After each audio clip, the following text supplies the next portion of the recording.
Sementara itu pemirsa, petugas Satuan Reserse Narkoba Polresta Denpasar menyita 6,3 kg narkotika golongan 1 jenis jamur mushroom dan menetapkan 2 orang sebagai tersangka. Mushroom ini kerap dijual dalam minuman yang dibeli wisatawan di kawasan Kuta. Tetapkan sebagai tersangka pengedar narkoba berinisial NS yang berusia 40 tahun dan KW yang berusia 35 tahun, yang keduanya merupakan warga Jalan Kuta Teater dan keseharian berprofesi sebagai pedagang di wilayah Kuta. Dari NS, polisi menyita 2 buah box Tupperware yang berisi mushroom, 54 plastik kecil mushroom seberat 3 kg dan sebuah mesin blender.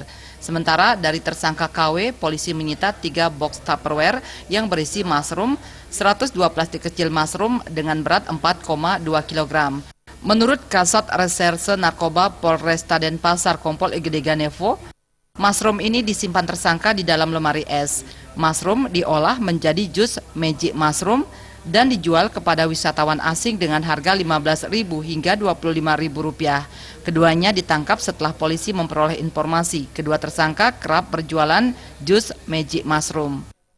Hasil pemeriksaan di lab forensik, ternyata jamur ini termasuk golongan narkotika kelas 1. Jadi jenisnya psilocina.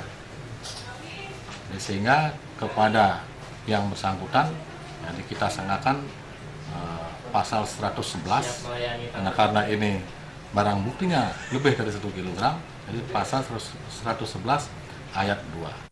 Pengakuan tersangka kepada polisi untuk membuat 1 paket jus magic mushroom menggunakan sekitar 10 gram mushroom. Rata-rata perharinya tersangka mendapat keuntungan Rp750.000 hingga Rp1.000.000.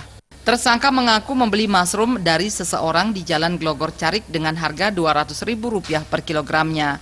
Meski merupakan barang terlarang, tersangka nekat berjualan karena kebutuhan pasar yang tinggi. Adanya peristiwa ini, jadi kami menghimbau kepada masyarakat, khususnya di tempat-tempat pariwisata, apabila ada masyarakat atau seseorang yang menjual magic mushroom yang sudah jadi ataupun yang belum jadi, mohon untuk dihimbau tidak melakukan itu atau melaporkan kepada pihak kepolisian terdekat. Atas perbuatannya menjual narkotika golongan 1, tersangka dijerat pasal 11 ayat 2 Undang-Undang Nomor 35 Tahun 2009 tentang narkotika dengan ancaman 20 tahun penjara. Raiswantara dan Ngurah Wira, Bali TV.